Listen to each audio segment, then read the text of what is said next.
वंशे विभूषितकरान् नवनीरदाभात् पीताम्बरात् अरुणबिम्बफलादरोष्ठात् पूर्णेन्दुसुन्दरमुखात् अरविन्दनेत्रात्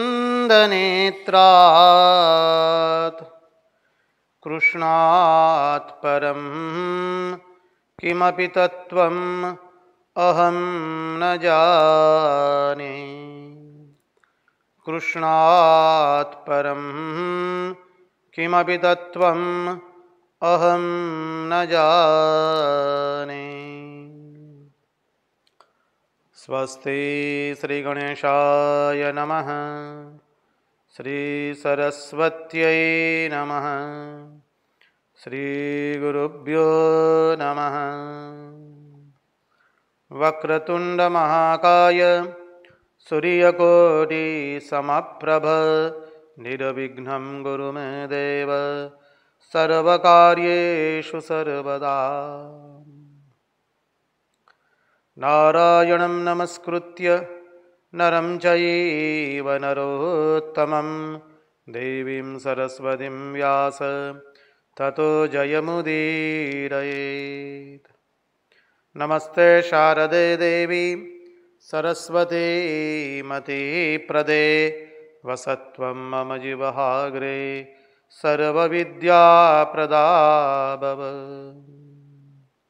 गुरुर्ब्रह्मा गुरुर्विष्णु गुरुर्देवो महेश्वरः गुरुर्साक्षात् परब्रह्म तस्मै श्रीगुरवे नमः।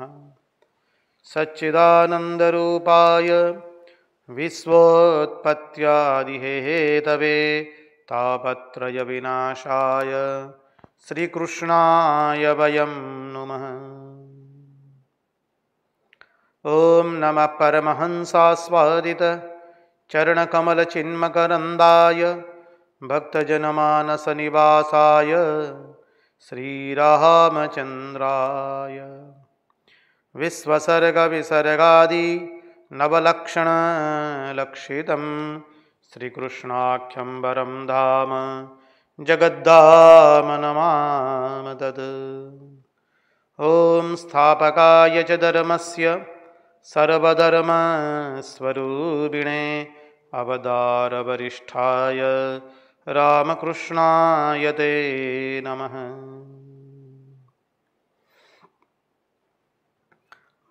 मुगं करोति वाचालं पंगुं लंघयते गिरिं यत्कृपात्वमहं वन्दे परमानन्दमाधवम्।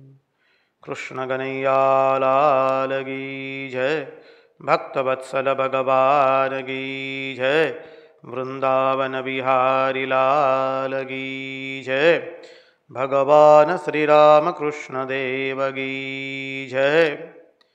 भागवत भगवान की जय, भागवत भक्त भगवान की जय।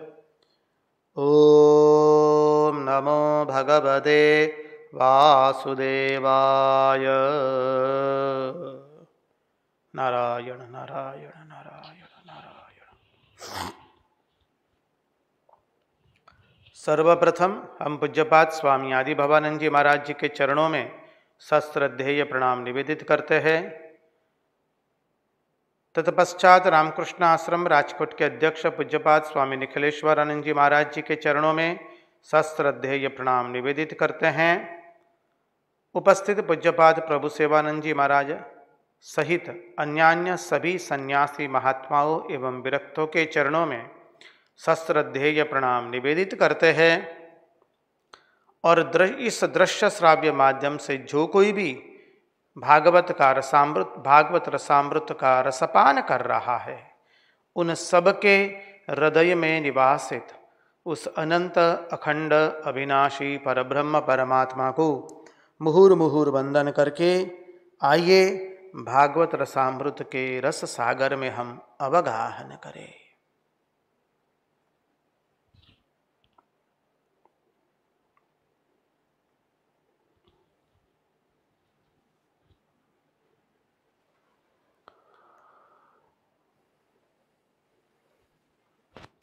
यस्वानुभावमखिलश्रुतिसारमेकम् अध्यात्मदीपमतितीतिर्षतां तमोन्दम् संसारिणां करुणयाः पुराणगुह्यं तं व्याससूनुमुपयामि गुरुं मुनीनाम्।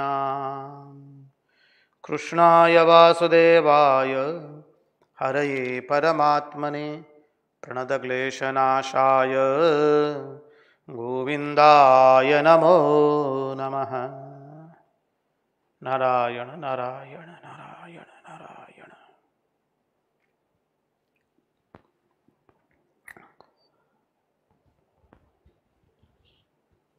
जिज्ञासु ने जिज्ञासा प्रकट की है कि महाराज, यदि कोई भक्त को कुछ अनुभूति हो और लोग उसको पागल कहे या उसकी हंसी मजाक उड़ाए तो क्या करना। जहाँ तक प्रश्न हमने समझा है यही प्रश्न है। इससे अन्यथा कोई दूसरा प्रश्न हो, यदि हमारे समझने में कोई भूल हो गई हो तो जिज्ञासु से नम्र निवेदन रहेगा पुनः एक बार मैसेज कर दे।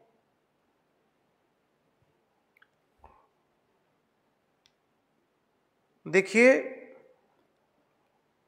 आध्यात्मिक साधक को जो भी अनुभूति होती है वो सच है या गलत है, पहले तो वो समझना पड़ेगा। साधक को जो भी अनुभूति होती है वो सही है या गलत, वो समझने के लिए तीन अनुभूति जो है, एक है आत्मानुभूति, दूसरी है आत्म प्रतीति, शास्त्र प्रतीति एवं गुरु प्रतीति। पुनः एक बार हम कहेंगे, शास्त्र प्रतीति, गुरु प्रतीति और आत्म प्रतीति। ये तीनों एक बात बोलनी चाहिए उस अनुभव के ऊपर में। हमें जो अनुभव हुआ है, कोई भी साधक को जो अनुभव हुआ है वो सत्य है कि गलत, वो समझने के लिए ये तीन अनुभूति, ये तीन प्रतीति के साथ अपनी अनुभूति मिलानी चाहिए। शास्त्र प्रतीति, गुरु प्रतीति एवं आत्म प्रतीति। शास्त्र भी वही बात बोलना चाहिए, गुरु ने भी वही बात कही होनी चाहिए, और हमारा जो अनुभूति भी है, हमारी जो अनुभूति है वह भी उसी बात का पुनरावर्तन करती होनी चाहिए। तब उसे कहते हैं कि हाँ, वो अनुभूति सत्य है। और जो अनुभूति होती है उसका दूसरा प्रमाण भी हम अभी तक भागवत का इतना 170 दिनों से जो लगातार सत्संग कर रहे हैं, 169 दिनों से या 70 जो भी हो, आप लोग देख लीजिए, उससे ये प्रतीत हुआ है कि हमारा अनुभव सत्य है कि गलत, उसकी निशानी एक ही है कि हमारे हृदय में से राग द्वेष गया कि नहीं, हमारे हृदय में से विकार गए कि नहीं, हमारे हृदय में से ढोंगीपना, हम जो नहीं है वो दिखाने की भावना गई कि नहीं, हमारा अहंकार कम हुआ कि नहीं। लोग चाहे हमको जो भी भूले,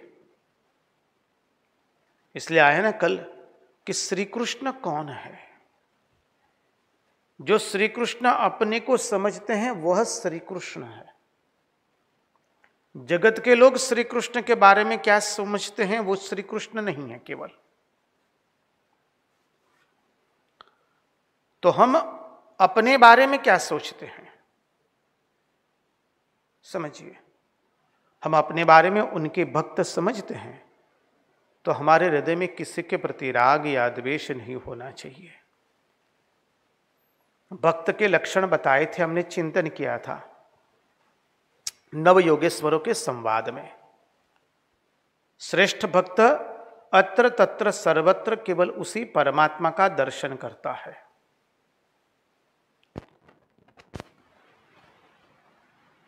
और अपने आप को अपरिच्छिन्न समझता है, परिच्छिन्न नहीं। जगत के किसी भी व्यक्ति, पदार्थ, पशु पक्षी, किसी से वो अलग नहीं है, परिच्छिन्न नहीं है, वो अपरिच्छिन्न है। ये श्रेष्ठ भक्त के लक्षण है, हमने देखे हैं। तो ये सब वृत्ति हमारे भीतर आ रही है कि नहीं?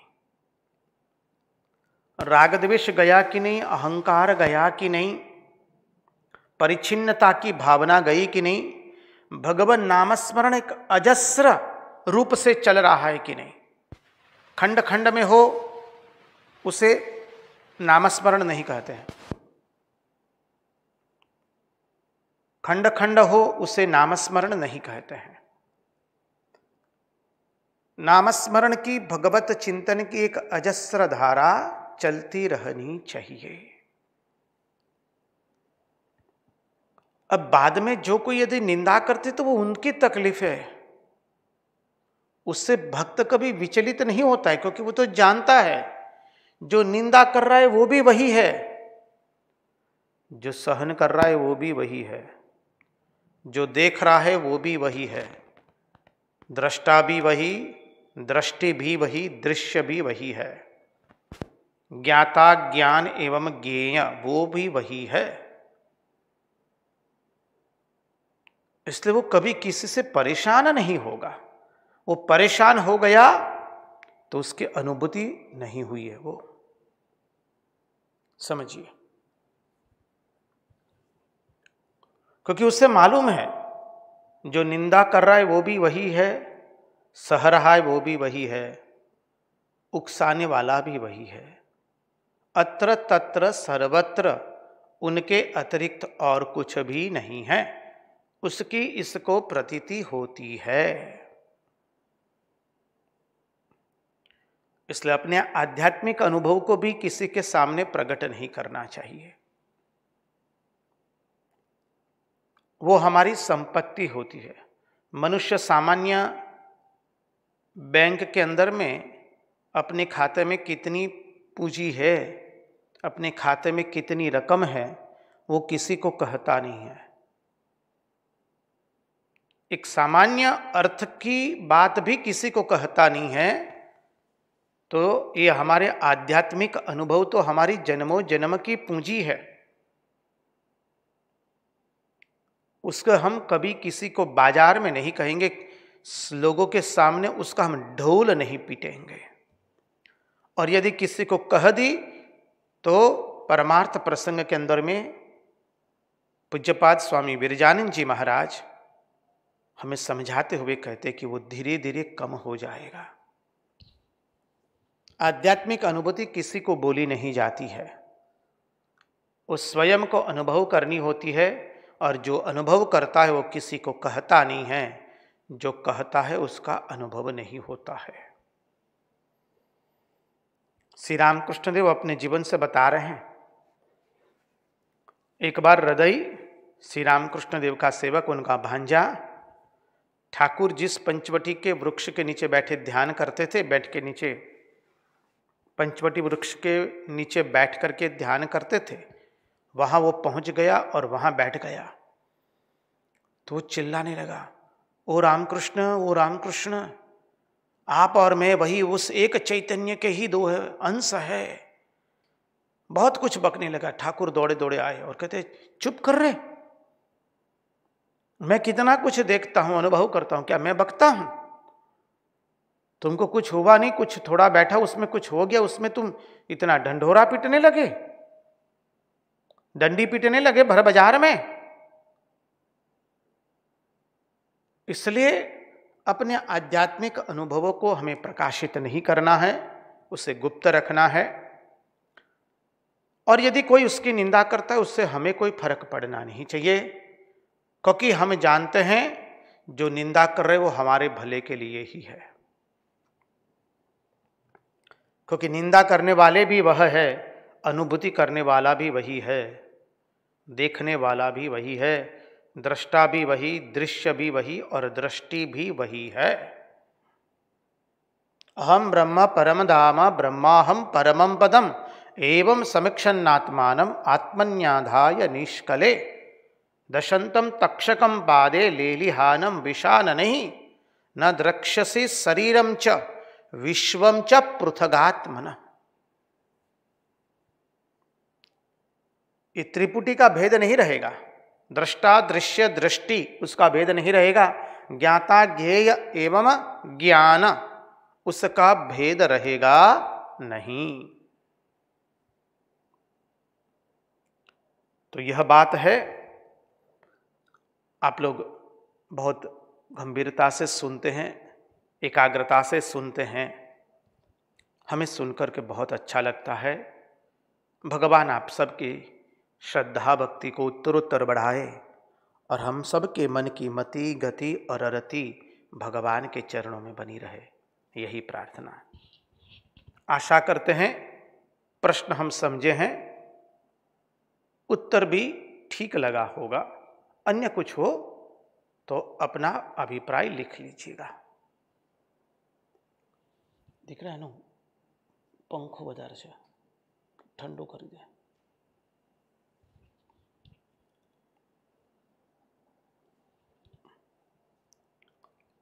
नारायण नारायण नारायण नारायण। तो चले, हम कल का एक अद्भुत चिंतन किया था, श्री कृष्ण कौन है? श्री कृष्ण कौन है? श्री कृष्ण स्वयं को जो जानते हैं वही श्री कृष्ण है। दुनिया के लोग उनको जो कहते हैं वो श्री कृष्ण नहीं है।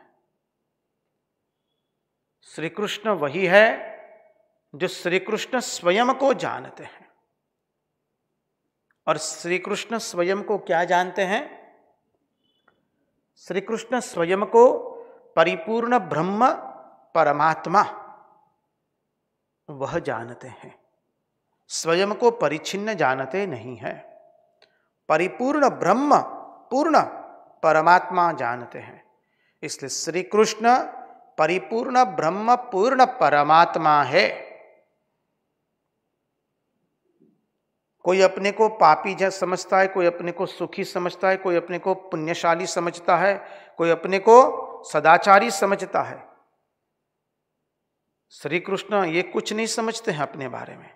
श्री कृष्ण यही समझते हैं कि वो अपरिच्छिन्न परिपूर्ण पूर्ण ब्रह्मात्मा परमात्मा है। इसलिए श्री कृष्ण पूर्ण परब्रह्म परमात्मा है।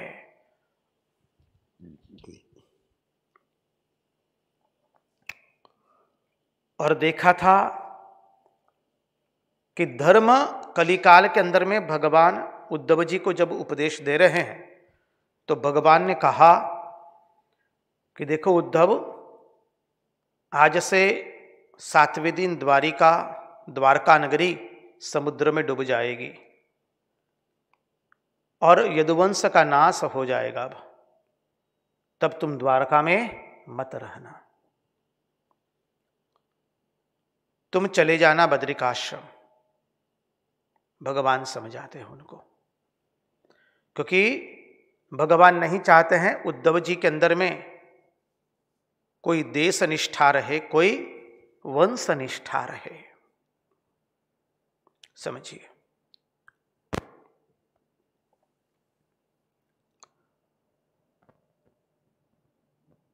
भगवान ने उद्धव जी को कहा कि कलियुग का आगमन हो जाएगा और अधर्म में लोगों की रुचि होगी। यहां पर भी एक बहुत विलक्षण सिद्धांत हमने देखा था, उसका दर्शन किया था। हम जो कुछ कहते हैं वो केवल महात्माओं ने जो बोला है वही हम कहेंगे। आचार्य महात्मा लोग, विद्वान संत महापुरुष जो बोले हैं वही हम कहेंगे, क्योंकि हम एक ही कार्य करते हैं, हम महात्माओं का अधरामृत ही पीते हैं और यदि कोई पीना चाहे तो उसको वह अधरामृत ही पिलाते हैं।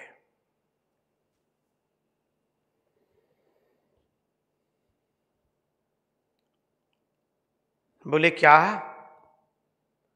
बोले जब हृदय में धर्म रहता है, हृदय में, क्षमा कीजिए, हृदय में जब भगवान रहते हैं तो धर्म अपने आप उस मनुष्य की सेवा करता है।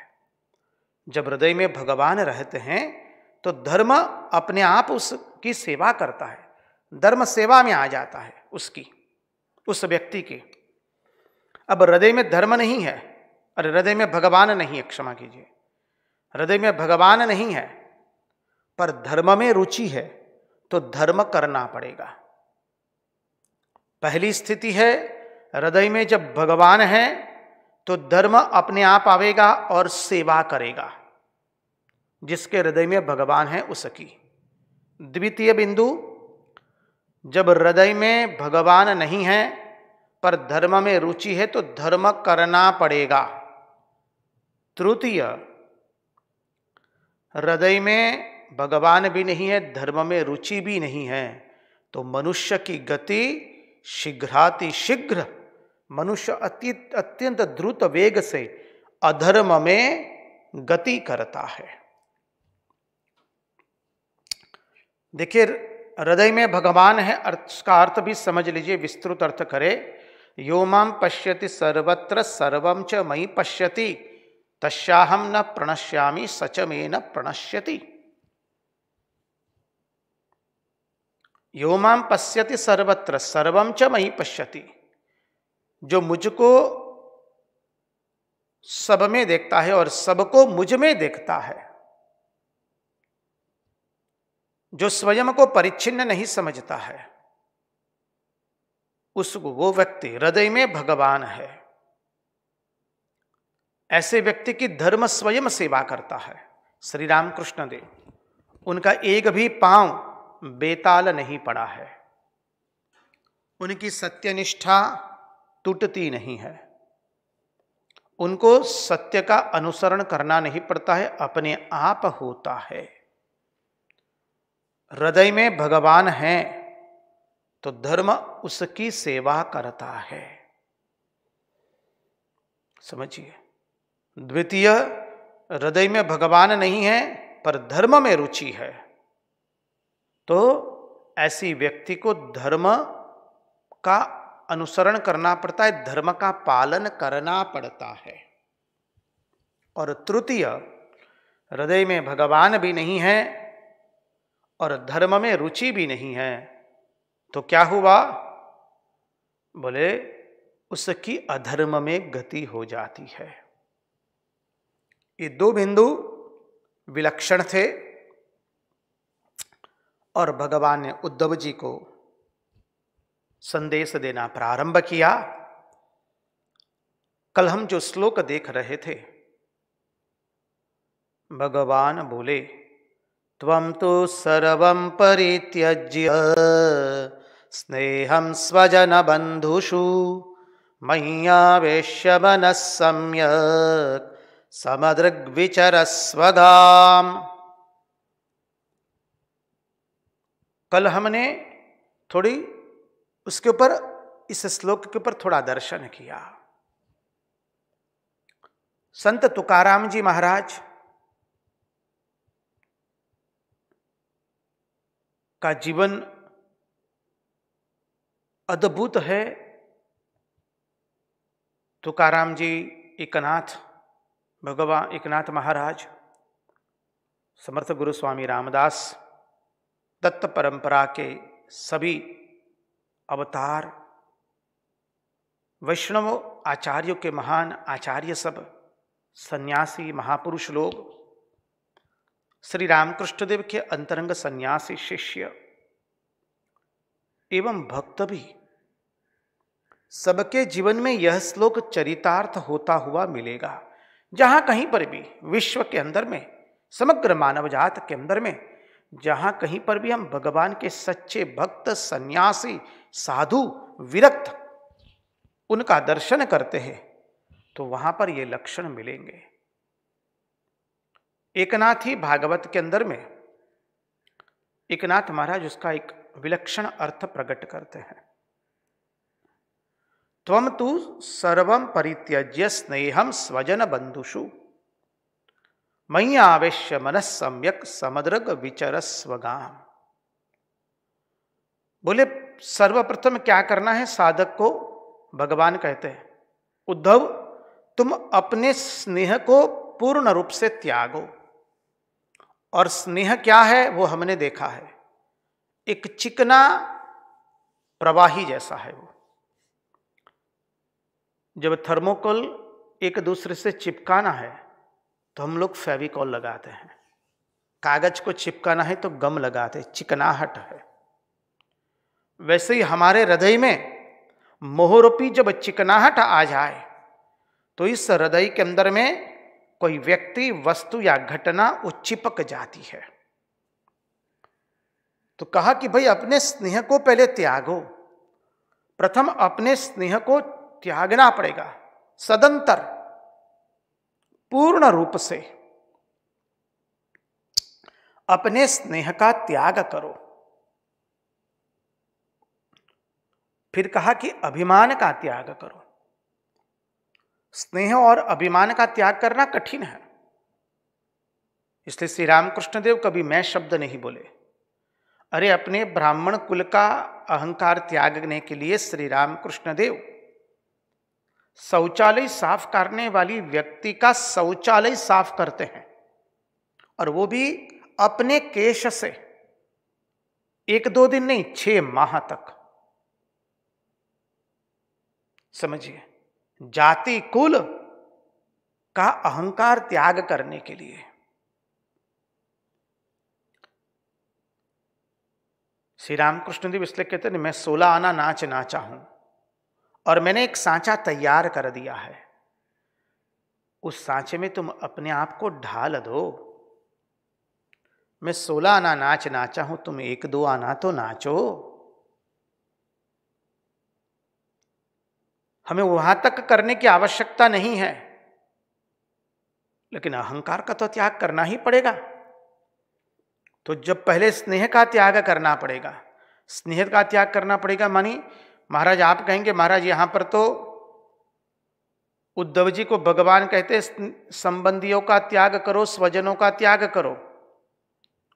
तो क्या महाराज सबका त्याग करके हमको क्या मुंबई शहर से, विशाखापट्टनम शहर से, या हम जिस नगर में रहते वहां से क्या वन में चले जाए? जी ना। भागवत में आगे भी आता है, भागवत के कोई एक श्लोक को उठा करके समग्र उस श्लोक का तात्पर्य, समग्र ग्रंथ का तात्पर्य क्या है वो नहीं समझ पाएंगे हम। और श्री रामकृष्ण देव ने भी रामकृष्ण कथामृत में कहा हम लोगों को, देखो गृहस्थ का त्याग बाहर का नहीं है, गृहस्थ का त्याग भीतर का है। अब स्वजनों को त्यागना मानी बोले पहले भीतर से तो त्यागो। श्री रामकृष्ण देव समझाते हैं संसार में केवी रीते रहवू, संसार में कैसे रहना। बोले बड़े घर की दासी की तरह। बड़े घर की दासी क्या करती है? सेठ की संतान को बड़ा करती है और कहती है ये मेरा राम है, मेरा राम, लेकिन भीतर ही भीतर वो जानती है कि यह मेरा राम नहीं है, मेरा राम तो मेरे देश में है।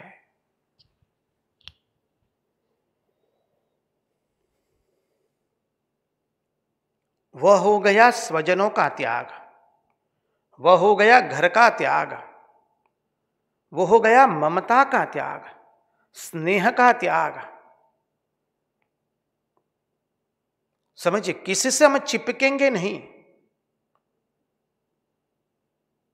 भिन्न भिन्न उदाहरण से श्री रामकृष्ण देव समझाते हैं हमको। कछुआ किनारे पर अंडे रखता है और उसकी खुराक की तलाश में बहुत दूर तक जाता है, लेकिन उसका मन सब समय अंडे पर रहता है, किनारे पर जहां उसने अंडे रखे हैं। उसी तरह से सब काम करना है, लेकिन मन भगवान में रखना है। समझिए,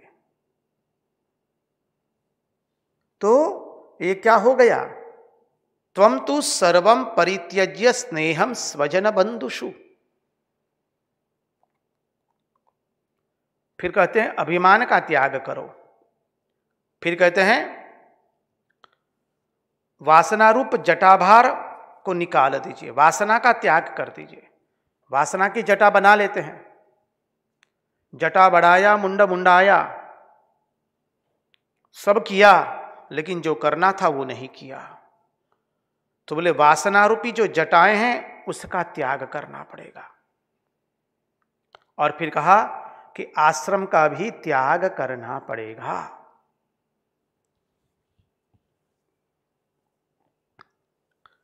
स्नेह और अहंकार को त्याग करना अत्यंत कठिन है, क्योंकि इस स्नेह के संस्कार हमको जन्म जन्मांतर से लगे हुए हैं। जन्म जन्मांतर से हम इस स्नेह के शिकार हो रहे हैं।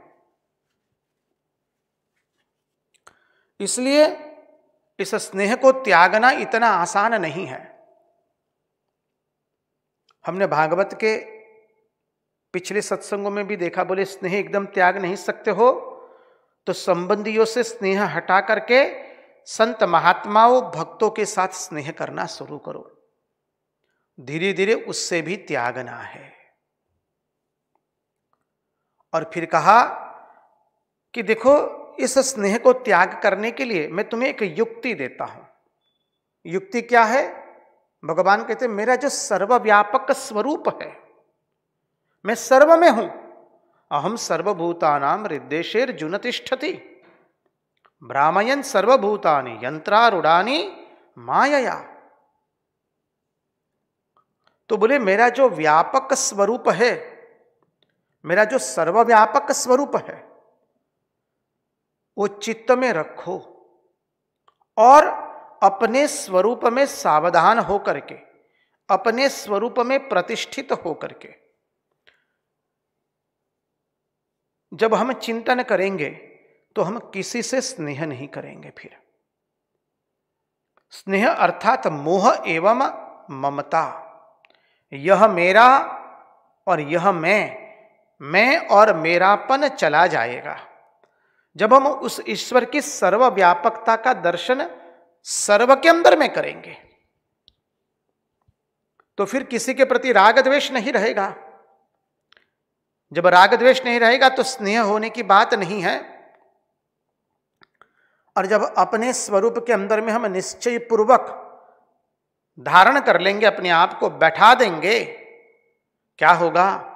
तो हम अपने स्वरूप का चिंतन करेंगे निश्चय पूर्वक, तो अपने स्वरूप में बैठ जाएंगे।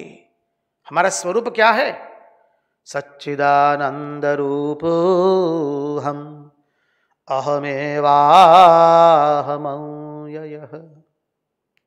शुद्ध चैतन्य रूपो हम। समझिए, चिदानंद रूप शिवोहम शिवोहम, वो मेरा स्वस्वरूप है। उसके अंदर में हम बैठ जाएंगे तो अपने आप राग द्वेष से हम निवृत्त हो पाएंगे। फिर कहा कि मेरा जो ज्ञान घन स्वरूप जो है, परमात्मा का स्वरूप ज्ञान घन स्वरूप, सत चित और आनंद, ये तीन अलग अलग नहीं है। जो सत है वही ज्ञान है और वही आनंद है। इसलिए यहां पर ज्ञान रूप को प्रकाशित करते हुए कहते हैं महात्मा कि मेरा जो ज्ञान घन स्वरूप है उसका तुम ध्यान करोगे। यदि जीव उस ज्ञान घन स्वरूप का ध्यान करेगा तो वो स्वयं ज्ञान स्वरूप हो जाएगा।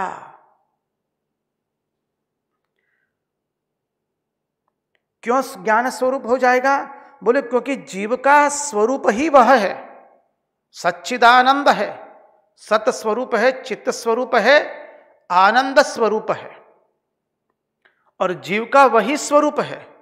तो जीव जब मेरे ज्ञान घन स्वरूप का चिंतन करेगा, सत स्वरूप का चिंतन करेगा, आनंद स्वरूप का चिंतन करेगा, तो धीरे धीरे वही हो जाएगा। जैसे वो कीड़ा भ्रमर का चिंतन करते करते भ्रमर हो गया।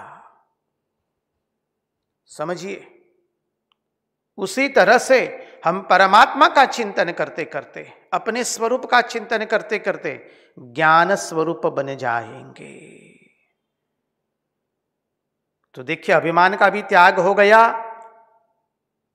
स्नेह का भी त्याग हो गया, वासनाओं का भी त्याग हो गया और सर्वत्र समभाव हो जाएगा। तो क्या होगा? बोले फिर अनुकूलता एवं प्रतिकूलता तुम्हारे में रहेगी नहीं, सर्वत्र समभाव।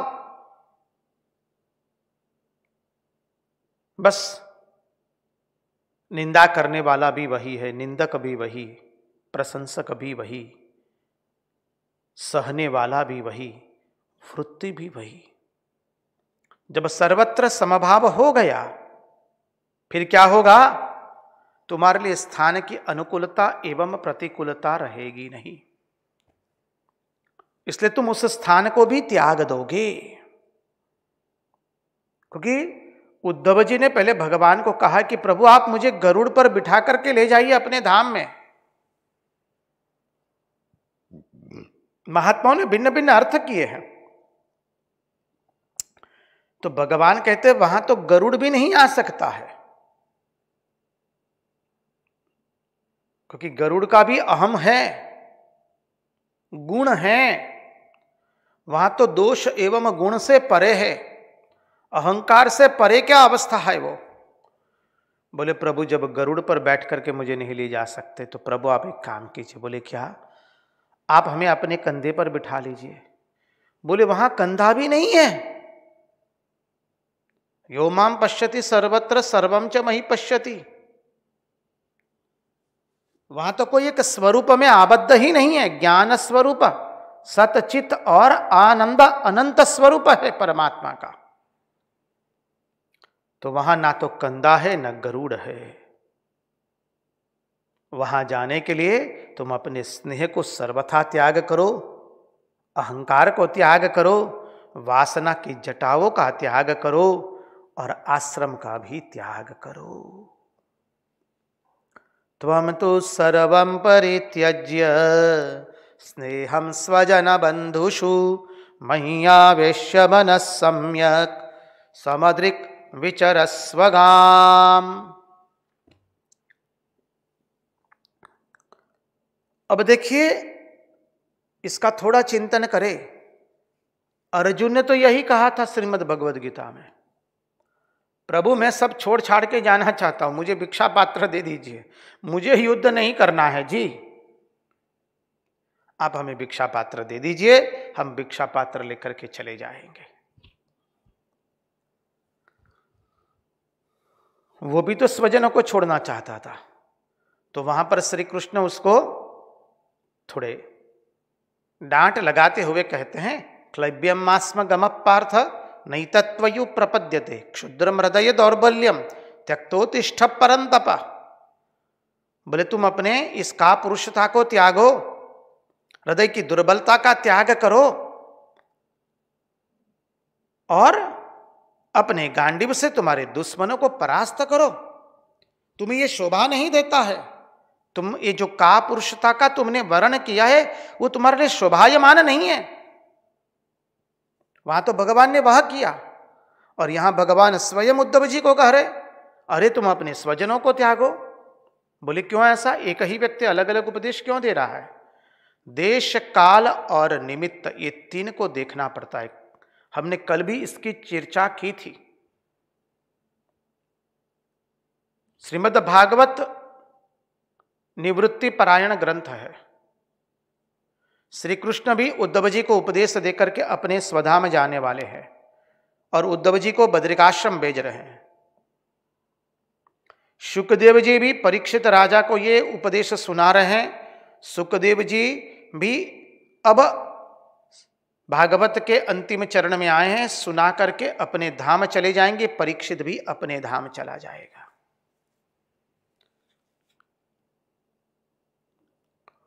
भागवत जो है वैराग्य प्रधान अधिकारी के लिए है।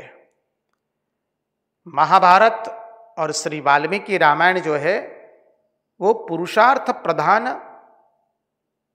वाली व्यक्ति का, पुरुषार्थ प्रधान वाली व्यक्ति उसका अधिकारी है। भागवत जो है निवृत्ति परायण ग्रंथ है।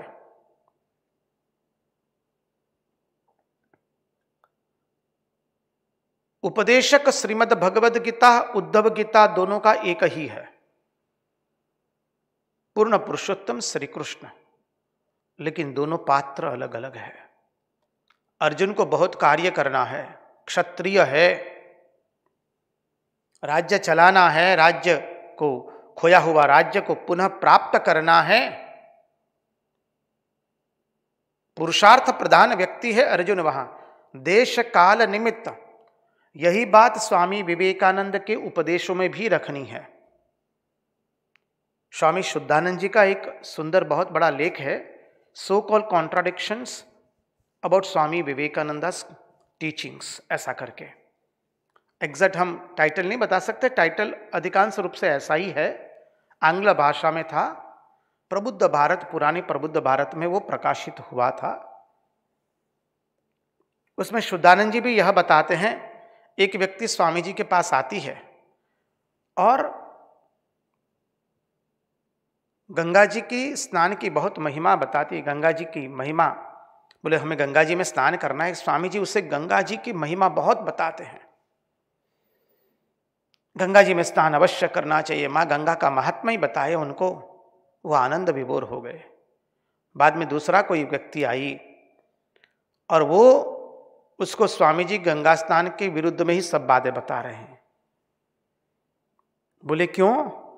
क्योंकि स्थान भेद, व्यक्ति भेद से, व्यक्ति की मानसिकता के भेद से स्वामी जी उसको उपदेश दे रहे हैं। वो आचार्य है, युगाचार्य है, इसलिए देश काल निमित्त से उपदेश दिया जाता है। एक ही उपदेश सर्व के लिए नहीं लगता है। जो साधक जिसका अधिकारी होता है उसकी अवस्था को देख करके उसको वह उपदेश दिया जाता है। सबको एक ही बर्तन में बांधा नहीं जाता है, सब खाना एक ही बर्तन में नहीं बनता है, सबको एक ही उपदेश में बांध नहीं सकते हैं। जो आचार्य है, जो अवतार है, वो किसी को एक उपदेश में बांधते नहीं है। तो यहां तो कहा कि त्वम तु सर्वम परित्यज्य स्नेहम स्वजन बंधुषु।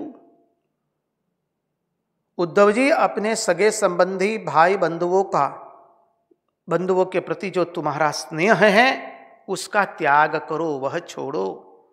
बंधु कौन है? हमने देखा था, जो बिना फाटक बांध ले, बिना ताला बांध ले, हमको मधुर मधुर वचन बोल करके हमको बांध ले, हम बंध गए इस संसार में संबंधियों से, स्वजनों से, प्रियजनों से, आत्मीय जनों से, बंधु बांधवों से।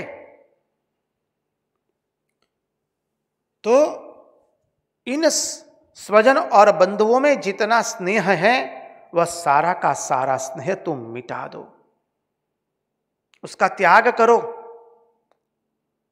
तत्पश्चात कहते हैं कि संपूर्ण रूप से मुझ में तुम मन दे दो, मय्यावेश्य मनः सम्यक। पूर्ण रूप से, खंड खंड में नहीं। ऐसा नहीं कि अभी भगवान का स्मरण किया, बाकी का 24 घंटा, 30 घंटा, 22 घंटा हम जगत का स्मरण करेंगे, वो स्मरण नहीं है। मय्यावेश्य मनोयो माम, मय्यावेश्य मनोयो माम नित्ययुक्ता उपासते श्रद्धया पर्योपेतास्ते ते में युक्त तमामता। भगवान बाराध्याय में बताते हैं, अन्यान्य गीता के अंदर में अन्यान्य बहुत सारी जगह भगवान बताते हैं।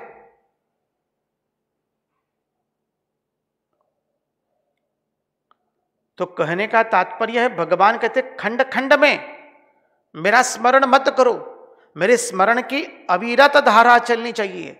अनन्यास चिंतयन्तो माम ये जना पर्युपासते तेषाम नित्यभियुक्तानाम योगक्षेमम वहाम्यहम। इस सिद्धांत को हम कतई ना भूले। तेषाम सततयुक्ता नाम भजताम प्रीतिपूर्वकम, ये भी बताया है, सततयुक्त प्रीतिपूर्वक। तो कहते हैं कि देखो, ऐसा नहीं कि अभी मेरा स्मरण किया बाद में तुम जगत का स्मरण करोगे, खंड खंड में मेरा स्मरण नहीं रहेगा, मेरे स्मरण की एक अविच्छिन्न धारा चलेगी। भली भांति अपने मन को मुझ में आविष्ट कर दो, अवशिष्ट करो। महाशय, ईश्वर में मन कैसे लगे? ईश्वर के नाम गुण संकीर्तन का कीर्तन करना, ईश्वर के भक्त साधु के पास बार बार जाना, ध्यान करना, तो मन में, वन में और कोने में, संसार में रात दिन रहने से मन ईश्वर में लगता नहीं है। इसलिए बीच बीच में एकांत का अभ्यास करना चाहिए और सब समय वस्तु विचार करना, ईश्वर ही सत्य, बाकी सब असत्य।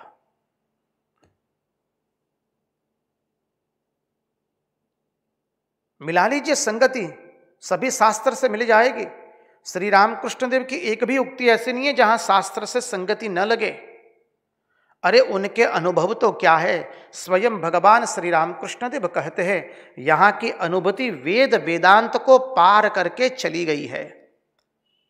स्वयं के शरीर की ओर इंगित करके श्री रामकृष्ण देव कहते हैं, यहां की अनुभूति वेद वेदांत को पार करके चली गई है।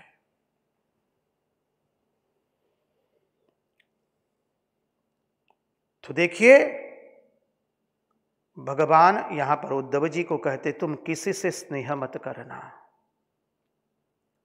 मन परमात्मा के साथ एक हो जाए, परिच्छिन्नता कट जाए, अपरिच्छिन्नता प्राप्त हो जाए, अविच्छिन्न धारा के रूप से भगवान का स्मरण होता रहे, अहंकार का त्याग हो जाए, राग द्वेष रहा नहीं, वासनाओं का नाश हो गया, बस फिर कहते हैं तुम एक जगह भी मत रहना, क्योंकि कोई एक जगह रहने से उस जगह की आसक्ति हमें हो जाती है। तो बोले तुम कहीं कोई कुटिया में राग मत करना, कोई स्थान में राग मत करना, बस बोले यहां पर आ चुके तो यहीं पर रहेंगे आजीवन। बोले किसी वस्तु से भी राग नहीं, व्यक्ति से भी नहीं, घटना से भी नहीं। इसलिए कहते हैं ना, साधु चलता भला, समझिए। तो बहता पानी रमता साधु, इसलिए साधु कहीं एक जगह ज्यादा रुकता नहीं है, कहीं उसमें उस जगह के प्रति आसक्ति हो जाए तो, इसलिए साधु कहीं एक जगह ज्यादा रुकते नहीं है। और बोले तुम धरती में विचरण करते रहना, सम्यक समद्रिक विचरस्वगाम, विचरस्वगाम। त्वं तु सर्वं परित्यज्य स्नेहं स्वजन बंधुषु मय्यावेश्य मनः सम्यक समद्रिक विचरस्वगाम। आगे का श्लोक भगवान अद्भुत बात बताते हुए कहते हैं, यदिदं मनसा वाचा चक्षुर्भ्यां श्रवणादिभिः नस्वरं गृह्यमाणं च विद्धि माया मनोमयम्। यदिदं मनसा वाचा चक्षुर्भ्यां श्रवणादिभिः। महाराज आपने कहा कि भाई संसार में समदृष्टि आवे। बोले महाराज संसार में समदृष्टि कैसे आवे? बोले किसी में कोई बड़ा सद्गुण देखते हैं और किसी में कोई बड़ा दुर्गुण देखते हैं। कोई एक व्यक्ति वो बहुत उसमें सद्गुण है तो उसकी हम प्रशंसा करते हैं, और कोई एक ऐसी व्यक्ति है उसके जीवन में केवल दुर्गुण ही दुर्गुण है। तो बोले संसार में अब हम समदृष्टि कैसे रख पाएंगे? क्योंकि किसी में बड़ा सद्गुण है तो किसी में बड़ा दुर्गुण है। देखिए, पूज्यपाद स्वामी अखंडानंद सरस्वती महाराज अपना स्वानुभव बताते हुए कहते हैं एक जगह में कि वो वाराणसी में एक स्वामी जी थे, हम उनका नाम भूल गए हैं, उनके दर्शन करने के लिए गए। वो दिगंबर रहते थे, अपने स्वरूप में स्थित रहते थे। और जब उनके पास गए तो कतिपय भक्त लोग बैठे थे। कोई भक्त रामचरितमानस का पाठ कर रहा है, कोई गीता का पाठ कर रहा है, कोई तीसरा ही कुछ पाठ कर रहा है। सब लोग अपने अपने मस्ती में उनके सामने स्तवन कर रहे हैं और बाबा जी दिगंबर है, चुपचाप अपने स्वरूप में बैठे हैं। उतने में एक विद्वान पंडित जी आए वहां पर। काशी तो विद्वानों की नगरी है, विद्वत्ता तो काशी से आती है, कहते हैं ना। तो विद्वान पंडित आए, महाराज जी को वंदन किया। बाद में महाराज जी को कहते, महाराज ये सब लोग पाठ गलत गलत बोल रहे हैं, ये गलत पाठ कर रहे हैं, उच्चारण भी गलत कर रहे हैं। आप उनको कहते क्यों नहीं है, उनको बंद क्यों नहीं करवाते, उनको अटकाते क्यों नहीं है? महात्मा बोले, देखो गलती बताने का काम साधु का नहीं है, वो हमारा काम नहीं है। ये सब लोग परमात्मा का स्वरूप है। वही परमात्मा नानाविध रूप धारण करके नाना प्रकार से नाना बातें बोल रहा है। साधु का काम गलती बताना नहीं है। देखिए वो महात्मा कहां पर बैठे हुए हैं। अब ये सबके लिए नहीं लगता है, यहां पर थोड़ा विवेक भी रखना है। यदि कोई आपको सिखा रहा है और यदि आपकी गलती बताता है तो आप उसको ऐसा मत कहने जाए कि वो महात्मा तो गलती देखते नहीं तो और आप गलती देखते हैं। अर्थ का अनर्थ मत कीजिए, स्थान काल निमित्त से समझना है। किसी भी घटना को जैसे वैसे समझा नहीं जाता, उसका पूर्व पक्ष उत्तर पक्ष समझना पड़ता है। ठाकुर की उक्तियों को भी उसके पूर्व पक्ष उत्तर पक्ष से लेकर के समझना पड़ता है। अंग्रेजी में कहते हैं at random you can't take any quotation and make out of whatever meaning you want to make it. No, it cannot be, it is impossible. You will be fall into the mess. ऐसा नहीं है कि जो चाहा वो अर्थ निकाल दिया कोई भी उक्ति का, कहीं से भी कोई उक्ति ले ली बस और उसका अर्थ निकाल दिया और उसके पर वाद विवाद तर्क वितर्क शुरू कर दिए। जीना, उसका पूर्व पक्ष उत्तर पक्ष देखना पड़ता है, देश काल निमित्त को देखना पड़ता है। तो बोले बाबा बोल रहे हैं, वो महात्मा कह रहे हैं, देखो गलती बताना साधु का काम नहीं है। हम तो वही हमारे परम कृपालु परमात्मा को ही इस भिन्न भिन्न रूप में हमारे सामने बैठे हुए देख रहे हैं और भिन्न भिन्न प्रकार से नाना रूप से वो बोल रहे हैं। यदि गलती बतानी है तो तुम आप ही बता दीजिए, तुम ही बता दो, दोष बताना काम हमारा नहीं है। बोले यदिदम मनसा वाचा चक्षुर्भ्याम श्रवणादिभिः,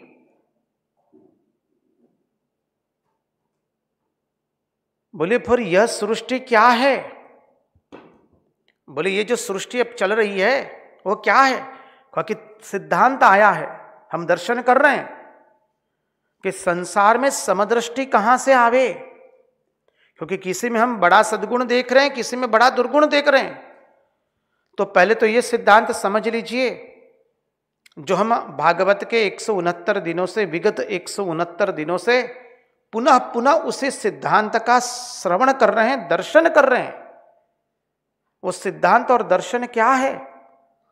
बोले सुवर्ण की लगड़ी में मुहर मारी हुई है भिन्न भिन्न प्रकार की, मनुष्य पशु पक्षी कीट स्थावर जंगम सबकी मुहर मारी है। तो मुहर सच्ची है या सुवर्ण सच्चा है? बोले महाराज सुवर्ण की लगड़ी सच्ची है, मुहर सच्ची नहीं है। धातु सच्ची है, गहने सच्चे नहीं है, जेवर सत्य नहीं है, सुवर्ण सत्य है। तो बोले जी तुमको ये बड़े बड़े गुण और बड़े बड़े दोष दिखाई दे रहे हैं, क्यों? क्योंकि तुम जेवर को देख रहे हो, सुवर्ण को नहीं देख रहे हो। ये महात्मा जिसका उदाहरण दिया वो किसको देख रहे हैं? जेवर को नहीं देख रहे, वो धातु को देख रहे, परमात्मा के भिन्न भिन्न स्वरूप। श्री रामकृष्ण देव के अंतरंग सन्यासी शिष्य पूज्यपाद महापुरुष महाराज, अरे उनकी जो सेवा कर रहा है ब्रह्मचारी महाराज, जो उनकी सेवा कर रहे हैं, उन्हीं को वो वंदन कर रहे हैं। सेवक घबरा गया, बोले महाराज मैं तो आपका आश्रित हूं, आप यदि मुझे वंदन करेंगे, प्रणाम करेंगे हाथ जोड़ करके, तो अकल्याण मेरा होगा। महापुरुष महाराज बिल्ली को वंदन कर रहे हैं, क्यों? क्योंकि वो सर्व के अंदर में नाना रूप से वही परम कृपालु परमात्मा के अतिरिक्त और किसी को नहीं देख रहे हैं। वही सच्चिदानंद अखंड प्रत्यक चैतन्य भिन्न ब्रह्म का अनुभव वो अत्र तत्र सर्वत्र कर रहे हैं।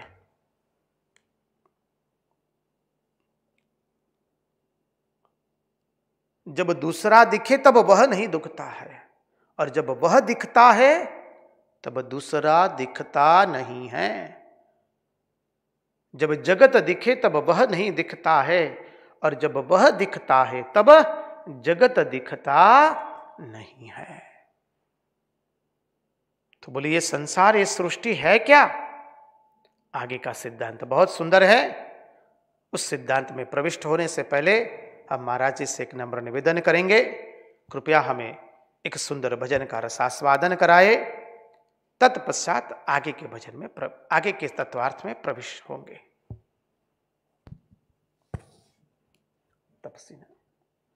भजन है पूज्यपाद रंगोदूत महाराज विरचित। क्योंकि अभी यहां पर जो बात आ रही है कि तुम अपने स्वजनों, प्रियजनों, आत्मीय जनों सर्व का त्याग करके तुम बोले बद्रिकाश्रम जाओ, उसी के अंतर्गत रंगदूत महाराज का बहुत सुंदर ये भजन है।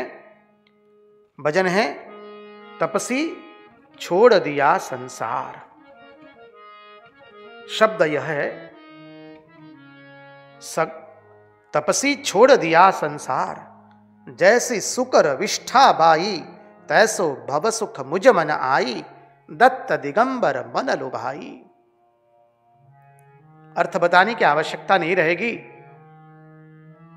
जैसे सुवर को विष्ठा पसंद है, वैसे ही मुझे भगवान नामस्मरण पसंद आ गया है। तैसो भव सुख मुझ मन आई, दत्त दिगंबर मन लुभाई। भगवान ने हमारे मन को लुभा लिया है। तपसी हमने संसार छोड़ दिया है।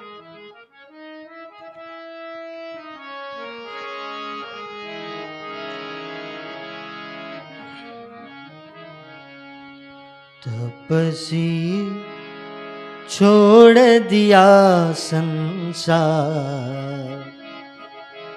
तपसी छोड़ दिया संसार, तपसी छोड़ दिया संसार।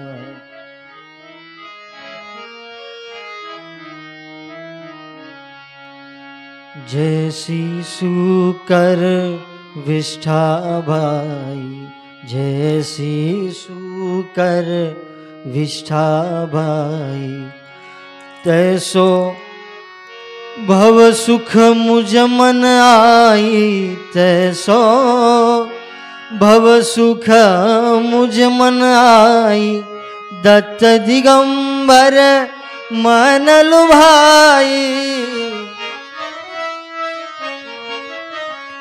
दत्त दिगंबर मन लुभाई, मन लुभाई। तपसी छोड़ दिया संसार, तपसी छोड़ दिया संसार।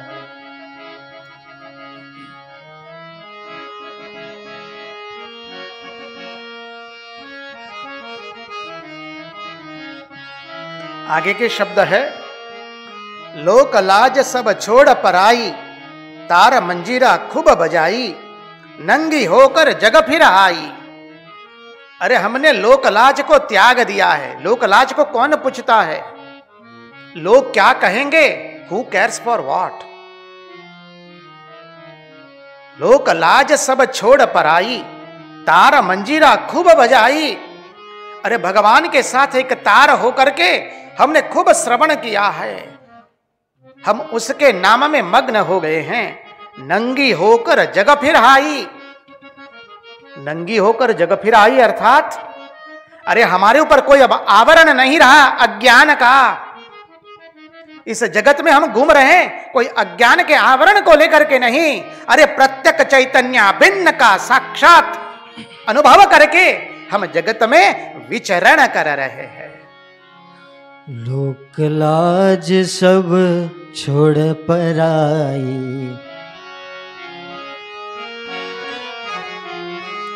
लोक लाज सब छोड़ पराई, तार मंजीरा खूब बजाई, तार मंजीरा खूब बजाई, नंगी होकर जग फिर आई, नंगी होकर जग फिर आई, जग फिर आई। तपसी तपसी छोड़ दिया संसार, तपसी छोड़ दिया संसार, तपसी छोड़ दिया संसार, तपसी छोड़ दिया संसार। आगे के शब्द है बहुत सुंदर है, सगा सदोहर मन न भाई। हमको कोई सगे सदोहर बंधु बांधव स्वजन आत्मीय जन प्रियजन हमको कोई नहीं भाता है। सगा सदोहर मन न भाई, साधु की संगत चित्त चुराई। अरे साधुओं की संगत ने हमारा चित्त को चुरा लिया है, महात्माओं की संगति ने हमारा चित्त चुरा लिया है। साधु की संगत चित्त चुराई, खान पान मन सब बिसराई। अरे साधुओं का संगत, महात्माओं का सत्संग करते करते हम तो खान पान और मान सबको भूल गए हैं, सबका विस्मरण हो गया है। समझिए, तपसी छोड़ दिया संसार,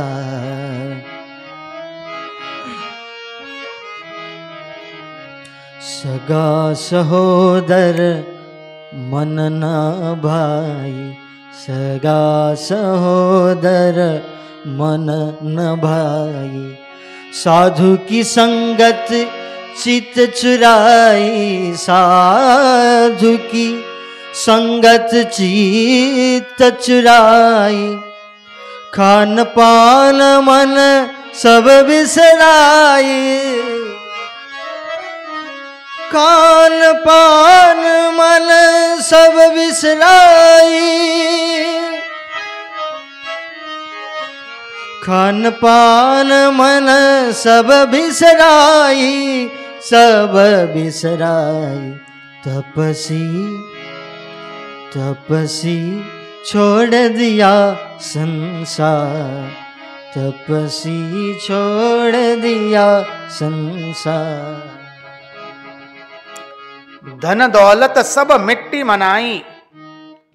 धन दौलत हमारे लिए मिट्टी के ढेफे के बराबर है, उसकी कोई हमारे लिए कीमत नहीं है।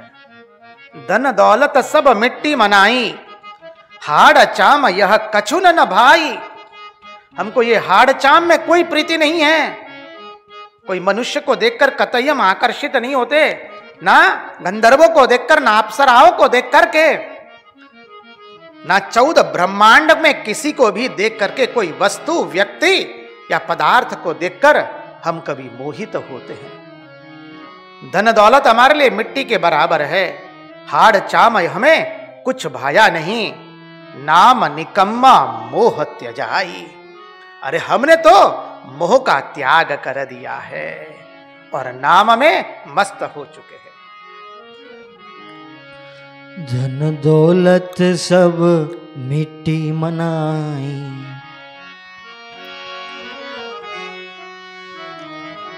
धन दौलत सब मिट्टी मनाई, हाड़ चाम यह कुछ न भाई, हाड़ चाम यह कुछ न भाई, नाम निकम्मा मोहत जाई, नाम निकम्मा मोहत जाई, मोहत जाई। तपसी तपसी छोड़ दिया संसार, तपसी छोड़ दिया संसार। आगे के शब्द है सूरत नूरत की गोली चलाई। क्या क्या अनुभूति, देखिए अनुभूति में से जो शब्द निकलते हैं वो क्या है। ये कोई कवि की कल्पना या वाणी से लिखे हुए या मन से लिखे हुए नहीं है, ये शब्द अनुभूति जन्य है। सूरत नूरत की गोली चलाई अर्थात सजातीय वृत्तियों की एक सतत धारा बह रही है। समझिए, अजस्र धारा बह रही है अपने स्वरूप की, सच्चिदानंद स्वरूप की। बंक नाल गढ़ अगम जिताई। योग मार्ग के अंदर में सहस्रार होता है सर्वश्रेष्ठ, तो बोले वो गढ़ हमने जीत लिया। हम सरल भाषांतर कर रहे हैं ताकि समझ में आए। ये सब योग मार्ग के अंदर में आने वाले एक एक पड़ाव है, उसकी बात रंगदूत महाराज कर रहे हैं। सूरत नूरत की गोली चलाई, बंक नाल गढ़ अगम जिताई, अलख निरंजन तंबू तनाई। अरे चंद्रबा लगा दिया, चंद्रबा लगाते ना अपनी यहां हिंदी में, अपनी हिंदी में क्या बोलते, चंद्रबा बोलते। तो चंद्रबा किसका लगा दिया? बोले अलख निरंजन का। तपसी छोड़ दिया संसार। सूरत नूरत की गोली चलाई,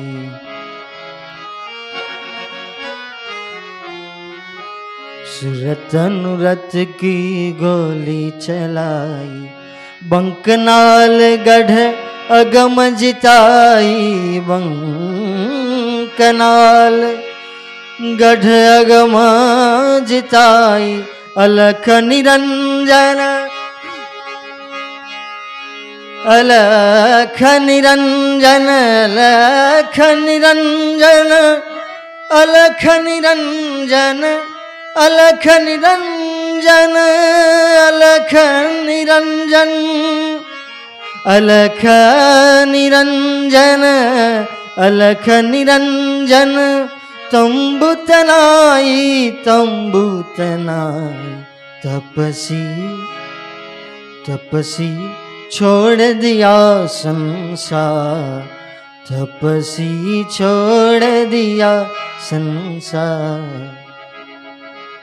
आगे के शब्द है मन मक्का की हज कराई, मन मक्का की हज कराई, संत बचन जमजम पिलाई, पिया गल गाबा खूब चुमाई। देखिए, मन मक्का की हज कराई। मुसलमानों के अंदर में मक्का की हज होती है, वहां पर एक कुआं होता है, उसका वो जल पीते हैं, उनको पवित्र मानते हैं। बोले ये हमने हमारे मन रूपी मक्का की हज कर दी। समझिए, अब वो मन मन नहीं रहा, मन का तो लोप हो गया, तो कौन सी वृत्ति रही? अखंडाकार वृत्ति रही, उसका हम सतत आचमन करते हैं। संत वचन जम जम पिलाई, और संतों के वचन को सतत पान करते रहते हैं। प्रत्येक चैतन्य भिन्न का अनुभव हो रहा है, वृत्ति रही नहीं, अभी अखंडाकार वृत्ति हो गई। अब दिन भरते हैं तो कैसे भरते हैं? संत के वचन को पी पी करके, और पिया गल काबा खूब चुमाई। काबा में वो लोग काबा में जाकर के चुमा करते हैं, तो बोले हमने उस चुंबन को प्राप्त किया है और सदैव उस वृत्ति में मस्त है। मन मक्का की हज कराई, मन मक्का की हज कराई। संत वचन जम जम पिलाई, संत वचन जम जम पिलाई। पिया गल कावा खूब चुमाई,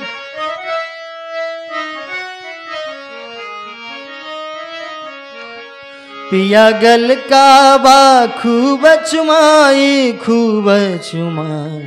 तपसी तपसी छोड़ दिया संसार, तपसी छोड़ दिया संसार।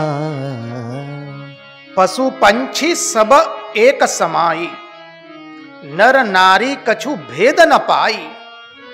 अभी पशु पंछी का भेद नहीं रहा, नर नारी का कोई भेद नहीं रहा, एक अलख सब नजरों आई। वही परम कृपालु परमात्मा अत्र तत्र सर्वत्र, वही अपना स्वरूप हम देख रहे हैं।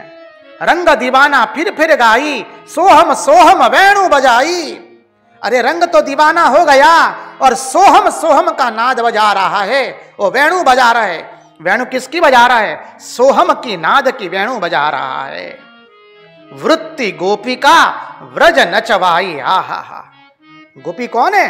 वृत्ति रूपी गोपी, वो व्रज के अंदर में नृत्य कर रही है।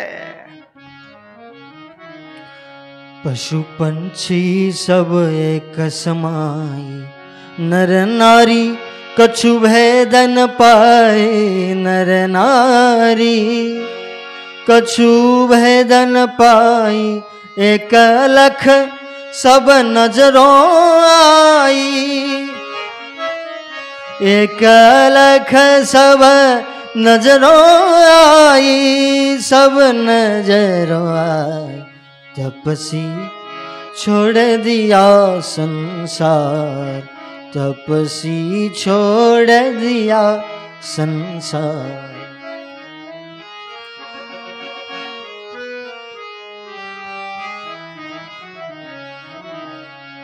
रंग दीवाना फिर गाई, रंग दीवाना फिर गाई। रंग दीवाना रंग दीवाना रंग दीवाना रंग दीवाना रंग दीवाना फिर गाई। रंग दीवाना फिर गाई। सोहम सोहम सोहम सोहम सोहम सोहम वेणु बजाई। सोहम सोहम वेणु बजाई। वृत्ति गोपिका व्रज नचवाई। वृत्ति गोपिका व्रज नचवाई। व्रज नचवाई व्रज नचवाई व्रज नचवाई। तपसी तपसी छोड़ दिया संसार। तपसी छोड़ दिया संसार। तपसी छोड़ दिया संसार। तपसी छोड़ दिया संसार। कृष्ण कन्हैया लाल की जय। कृष्ण कन्हैया लाल की जय। तो चलिए, तपसी छोड़ दिया संसार।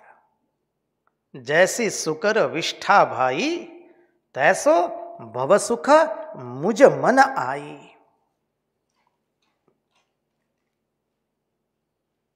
समझिए, तो यहां पर जो कहा उद्धव जी को भगवान ने कि उद्धव जी अपने स्वजन बंधु बांधवों का सर्वथा त्याग करो, अद्भुत बात है ये। अब हम आगे के चिंतन में प्रविष्ट हो जाएं, क्योंकि हमें तो गृह कार्य दे दिया गया है कि प्रश्नोत्तरी का समय भी हमें ही लेना है। तो हम अत्यंत आनंद से धीरे धीरे उस परम तत्व को देखने का प्रयास करेंगे, दर्शन करने का प्रयास करेंगे। बोले फिर यह सृष्टि क्या है?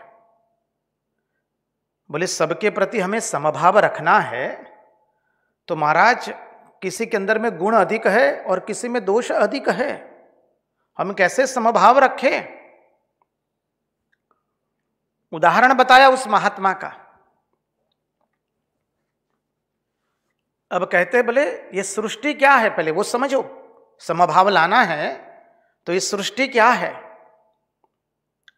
तो कहते हैं यदिदम मनसा, ये जो श्लोक है पूरा, यह सृष्टि बोले गृह्यमाण है।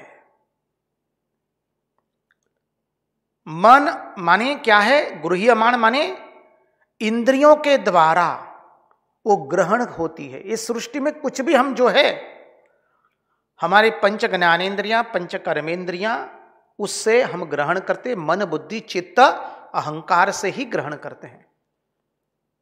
देखिए भागवत का यह अनुपम तत्व ज्ञान, भागवत में जो तत्व ज्ञान है वही वेद वेदांत का ही तत्व ज्ञान है। ये परमहंसों की संहिता है। परमहंस शिरोमणि भगवान शुकदेव जी बता रहे हैं, कोई सामान्य नहीं बता रहा है। परिनिष्ठितोपि नैर्गुणस्य उत्तम श्लोक लीलया गृहीत चेता राजर्षे आख्यानम यदधीतवान।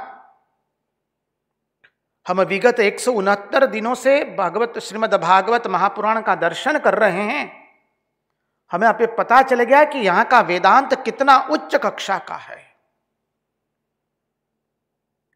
जो उपनिषदों में है, गीता में है, ब्रह्मसूत्र में है, वही अद्भुत वेदांत श्रीमद् भागवत में सहज सरल रूप से बताया है। तो कह रहे हैं बोले ये सृष्टि क्या है? बोले यह सृष्टि इंद्रियों से ग्रहण होती है। यह सृष्टि गृह्यमाण है, अर्थात इंद्रियों से हम ग्रहण करते हैं। हमारे मन में ही अच्छाई होती है और हमारे मन में ही बुराई होती है। मन से ही कुछ अच्छा होता है और मन से ही कुछ बुरा होता है। वाणी से हम बोलते हैं, नेत्रों से हम देखते हैं, चर्म से हम स्पर्श करते हैं, जिह्वा से हम स्वाद लेते हैं, कर्ण से श्रवण करते हैं। बोले ये सब क्या है? बोले ये परमात्मा की माया है। मन से ही हम सोचते हैं ये अच्छा है और ये बुरा है।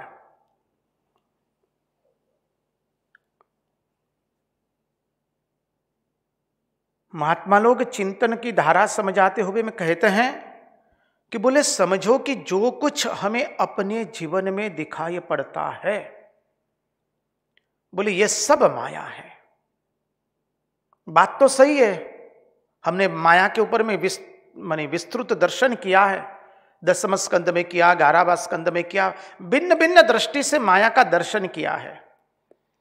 आप कहेंगे महाराज बहुत हुआ माया का चिंतन, अब ज्यादा चिंतन करने से लगता है हम जैसे कुछ हम कंफ्यूज हो गए, बोलते हैं ना। बोले हम थोड़े महाराज संशयशील हो गए, हम कहीं गुच गए ऐसा लगता है। बोले ऐसा बात नहीं है। माया को एक दृष्टि से नहीं देखा जाता है, माया को अनेक भिन्न भिन्न दृष्टि से देखा जाता है, ताकि हमें समझ में आए कि हम इससे कैसे मुक्त हो पाएंगे। बोले इस जगत में तुमको जो भी दिखता है वो तो बोले माया ही है। माया का उल्लास हुआ, महत्त्व हुआ, अहंकार हुआ। अहंकार के 3 भाग, तामस, राजसिक, सात्विक। तामस से 5 महाभूत हुए, समझिए।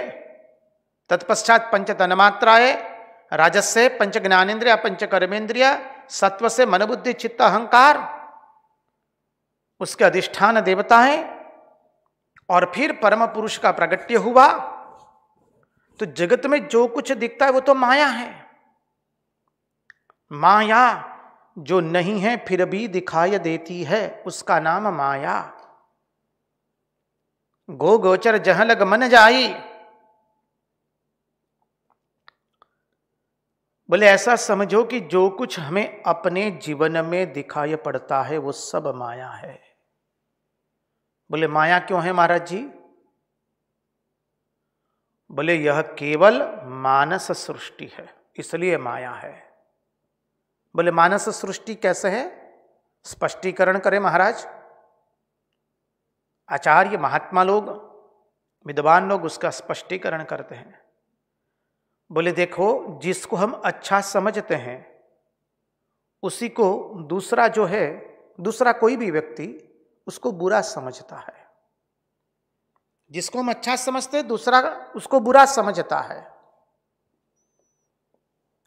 अब श्रीखंड जो है खाने की मिठाई, वो किसी को अच्छी लगती है, किसी को अच्छी नहीं लगती है।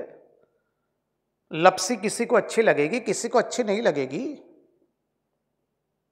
अरे हमारे गुजरात के जो थेपला है, ढोकला है, खाने के जो व्यंजन है, आंडवा है, रोटी है हमारी 2-3 पल वाली रोटी है, फुलका है गरम गरम, पूर्ण पोड़ी, वेणवी, किसी को अच्छा लगेगा, हम लोगों को अच्छा लगेगा, हो सकता है दूसरे लोगों को अच्छा न लगे। हमारे व्यंजन जो है किसी को अच्छा लगे, किसी को अच्छा न लगे।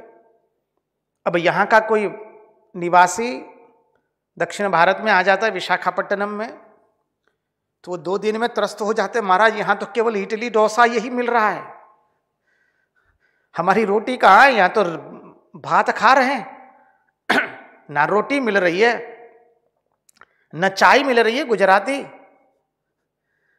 बोले यहाँ तो दिन रात देख रहे केवल डोसा पर डोसा ही लग रहा है, इडलियां मिल रही है। बोले महाराज एक दिन खाएंगे। अरे एक समय खा सकते हो, दूसरे समय तो हम नहीं खा पाएंगे। अब इडली डोसा वहां के लोगों को पसंद आएगा इतना, यहां के लोगों को पसंद नहीं आएगा। उत्तर का खाना दक्षिण वालों को इतना पसंद नहीं आएगा, दक्षिण का खाना उतना उत्तर वालों को पसंद नहीं आएगा। और बंगाल और आसाम वालों का तो खाना पूरा ही अलग है, बहुत कुछ रीत भात से।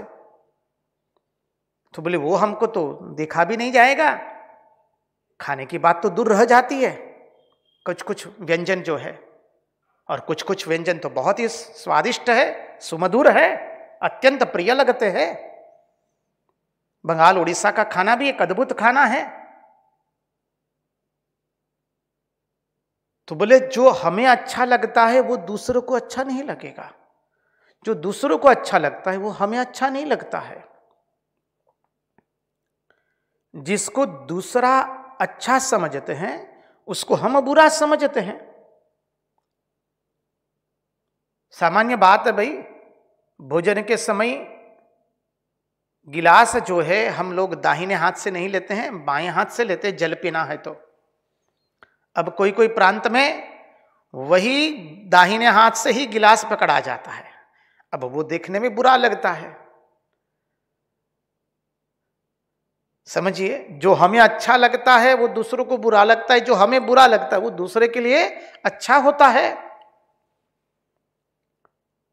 भिन्न भिन्न रीतभात है, भिन्न भिन्न सभ्यता है, भिन्न भिन्न मानसिकता है, भिन्न भिन्न पोशाक है। समझिए, हमारे लिए जो आहार है वो दूसरे के लिए उसका कोई इतना मूल्य नहीं है, और दूसरा का जो आहार है वो हमारे लिए सर्वथा वर्जित है। तो बोले अच्छा ये बुराई कहां है? बोले समझो, अच्छा ये बुराई आदमी के मन में आकार आकर के रहती है। हमारे मन में ही अच्छाई बुराई है, मनुष्य के भीतर में अच्छाई बुराई रहती है। जो चीज मन में हो, जिसका वस्तु के साथ कोई संबंध नहीं है, जो चीज मन में हो, कृपा करके ध्यान से इसका श्रवण कीजिए, यह अनुपम सिद्धांत है। जो चीज मन में हो और जिसका वस्तु के साथ कोई संबंध नहीं है, कर्म के साथ कोई संबंध नहीं है, वह तो बिल्कुल जादू के खेल के समान माया ही है। सिद्धांत को समझे हम। जो चीज मन में हो, प्रथम बात, जिसका वस्तु के साथ कोई संबंध नहीं, मन में है, अच्छा बुरा मन में है। देखिए, हमारा किसी व्यक्ति के साथ मित्रता होती है जब तक हम लोग एक दूसरे के विचार मिलते हैं, जब तक हम एक दूसरे की आज्ञा में रहते हैं, एक दूसरे के प्रति सद्भाव रहता है, एक दूसरे के अहंकार को पोषते रहते हैं, तब तक सब तक ठीक चलता है। जहां अहंकार पर आघात हुआ, विचारों की भिन्नता हुई, फिर तुम कौन और मैं कौन। वही मित्र जो अत्यंत अच्छा लगता था, उसका मुंह तो देखना दूर की बात है, उसके नाम तक सुनना नहीं चाहता है व्यक्ति। जो अच्छा था वही बुरा हो गया, और पहले जो दुश्मन था, ऐसा प्रसंग बना कि वही दुश्मन आज मित्र बन गया। इसलिए कहते हैं ना अपने यहां, भाई ये जगत में सब अनिश्चित है, इसलिए किसी की सराहना मत करो। सराहो मत, निंदना पड़ेगा। निंदो मत, सराहना पड़ेगा। तो मूल तात्पर्य की ओर दृष्टिपात करे कि अच्छा या बुराई हमारे मन में है। जो अभी तक मित्र था, वो ऐसा दुश्मन बन गया कि उसका नाम तक हम सुनना नहीं चाहते हैं, और जो दुश्मन था वो अचानक मित्र बन गया है। तो प्रतिफलित क्या हुआ? अच्छाई बुराई कहां है? बोले हमारे मन में है। इसलिए बोलचाल की भाषा में अपने यहां कहते ना, मन चंगा तो कथरोट में गंगा। तो बोले जो चीज मन में हो और जिसका वस्तु के साथ संबंध नहीं है, मधुमेह रोग हुआ है, चाय पीने की आदत है, अब डॉक्टर ने कह दिया है कि बिना शक्कर की चाय पीनी है जी आपको। अभी बिना शक्कर चाय पहले पहले बहुत खराब लगती है, धीरे धीरे अभ्यास बना। अब बोले क्या बताएं जी, बिना शक्कर वाली चाय अच्छी लगती है, शक्कर वाली चाय तनिक भी मुंह में नहीं जाती है। वही चाय बिना शक्कर वाली पहले मुंह में नहीं जाती थी, अब शक्कर वाली चाय मुंह में नहीं जा रही है। तो क्या हुआ? जिसका वस्तु के साथ कोई लेना देना नहीं है, चीज मन में है, और जिसका वस्तु के साथ कोई लेन देन नहीं है, कर्म के साथ संबंध नहीं है, वह तो बिल्कुल जादू के समान ही दिख रही है। जादू के खेल के समान, वो और कुछ नहीं, माया ही हुई। कोई कर्म अच्छा बुरा नहीं होता है, कर्म तो जड़ है, उसको अच्छा बुरा हम बनाते हैं, उस कर्म को प्रिय अप्रिय हम बनाते हैं, और कोई नहीं बनाता है। और ये प्रिय अप्रिय कहां है? हमारे मन के भीतर में। जो कार्य पहले अच्छा लगता था, अभी अच्छा नहीं लगता है। पहले ऑफिस कार्यालय में बैठ करके कंप्यूटर या सिस्टम जो भी बोलिए उसके सामने कार्य करना होता है, तो व्यक्ति आनंद से कार्य करता है। धीरे धीरे उसकी उन्नति होती है, वैचारिक एवं भौतिक एवं सामाजिक और व्यवहारिक भी। अब वो कहता है हमको कंप्यूटर के सामने बैठना तनिक भी पसंद नहीं है जी। पहले हमको ये सेवा करनी अच्छी लगती थी, अब ये सेवा करना बिल्कुल अच्छा नहीं लगता, हम नहीं करेंगे जी अभी। तो कर्म के साथ जिसका कोई संबंध नहीं है, वस्तु के साथ जिसका कोई संबंध नहीं है, चीज मन में है, अच्छाई बुराई केवल मन में है, वो बिल्कुल जादू के खेल के समान ही माया ही हुई ना। न कर्म में है, न वस्तु में है कहां? बोले भीतर में है। और स्पष्टीकरण करते हुए ये माया क्या है, इस समझाते हैं आचार्य लोग, महात्मा लोग। देखो, हम आकाश की ओर दृष्टिपात करते हैं। अभी तो हम सभागार में बैठे हैं, बाहर निकल करके आकाश की ओर दृष्टिपात करेंगे तो आकाश कैसा दिखता है? नीला दिखता है। बोले ना, आप लोग अंग्रेजी में कहते हैं, आंग्ल भाषा में, you know Swami ji, sky blue colour. लोग कपड़े खरीदने जाते तो कहते स्काई ब्लू कलर वाला है, वो स्काई ब्लू कलर। नीलिमा, आकाश की माया नीलिमा है। बोले नीलिमा जो है वो क्या है? आकाश की माया है। कैसे? बोले आकाश की माया नीलिमा है। बोले आकाश का रंग नीला नहीं है। बात तो सही है, आकाश का रंग नीला नहीं है, वो नीला दिखाई दे रहा है। जो नीला दिखाई दे रहा है वो आकाश का रंग नहीं है, ना ही वह आकाश का गुण है, स्वभाव है, धर्म है या स्वरूप है। जो आकाश में नीलिमा दिखाई दे रही है वो आकाश का गुण नहीं है, या आकाश का स्वरूप भी नहीं है, या आकाश का धर्म भी नहीं है, या स्वरूप भी नहीं है। गुण, धर्म, स्वरूप, स्वभाव कुछ भी नहीं है। अरे अधिक तो अधिक वो नीलिमा जो दिखाई दे रही है आकाश की, वो आकाश का परिणाम भी नहीं है, विकार भी नहीं है, आरंभ भी नहीं है। न आरंभ है नीलिमा, न विकार है, न परिणाम है, न गुण है, न स्वभाव है, न धर्म है, न स्वरूप है। बोले कोई दूसरी वस्तु चिपक गई है क्या आकाश के साथ? बोले कोई दूसरी वस्तु भी चिपकी हुई नहीं है।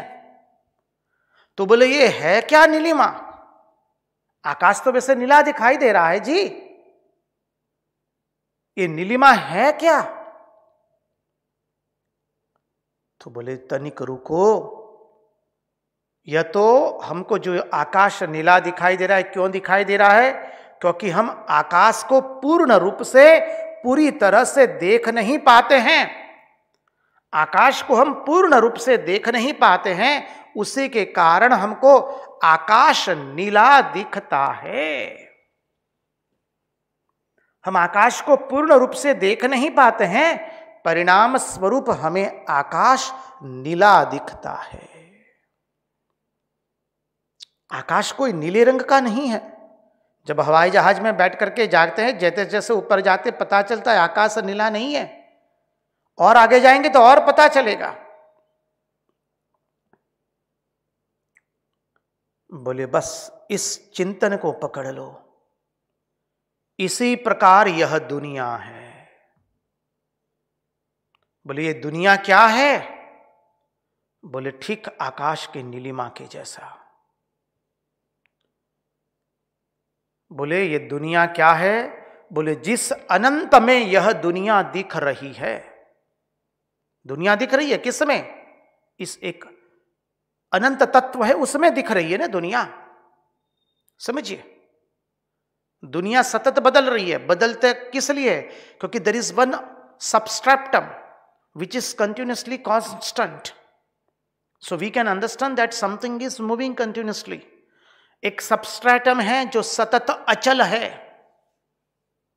उस अचल के ऊपर में कुछ गति कर रहा है, इसलिए पता चल रहा है कि भाई जगत गति कर रहा है, दुनिया गति कर रही है।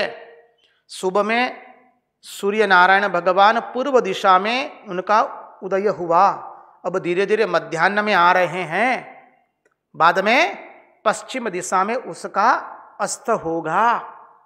हम कभी बच्चे थे, कभी युवान बने, अभी ना बच्चे है ना युवान है।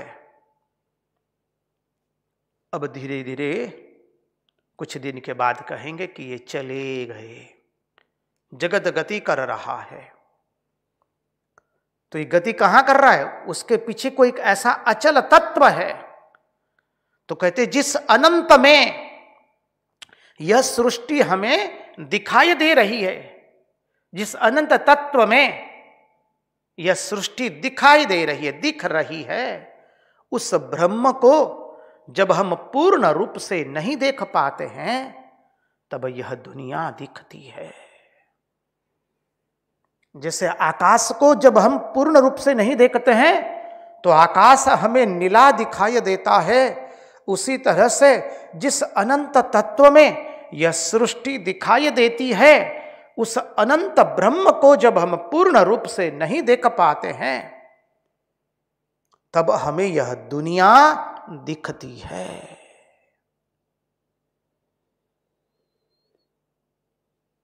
अगर उस परब्रह्म परमात्मा को हम देख ले, उस परब्रह्म परमात्मा को हम पूर्ण रूप से देख ले,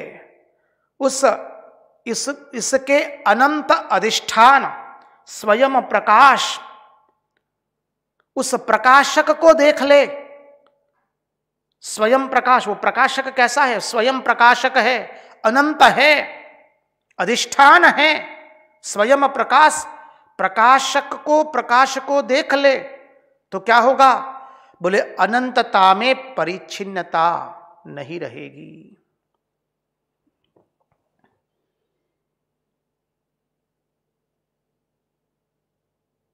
उस अनंतता में परिच्छिन्नता नहीं रहेगी। उस अनंतता में हमें परिच्छिन्नता दिखती है क्योंकि उस अनंत को हम देख नहीं पा रहे हैं, उस स्वयं प्रकाश को हम देख नहीं पा रहे हैं, उस परम मूल कारण को, स्वयं प्रकाश को, सर्वाधिष्ठान को, प्रत्येक चैतन्य भिन्न तत्व को, परम मूल कारण को, अभिन्न निमित्तोपादान कारण को हम देख नहीं पा रहे हैं। परिणाम स्वरूप उस अनंत में हम खंड खंड देख रहे हैं, परिच्छिन्नता देख रहे हैं कि हम है, कोई दूसरा है, ये माइक है, पुस्तक है, पीढ़ा है, व्यासपीठ है, मंच बनाया है, कुर्सियां हैं, कैमरा लगा हुआ है, इत्यादि इत्यादि इत्यादि। तो अनंतता में परिच्छिन्नता बिना हुए दिख रही है। अनंतता में कहीं परिच्छिन्नता नहीं हो सकती है। अनंत एक ही होता है, अनंत कभी दो नहीं है। Don't bring your mathematical calculation, there are so many infinites that is applicable to the mathematics, not the philosophy. दर्शन शास्त्र उसका स्वीकार नहीं करता है।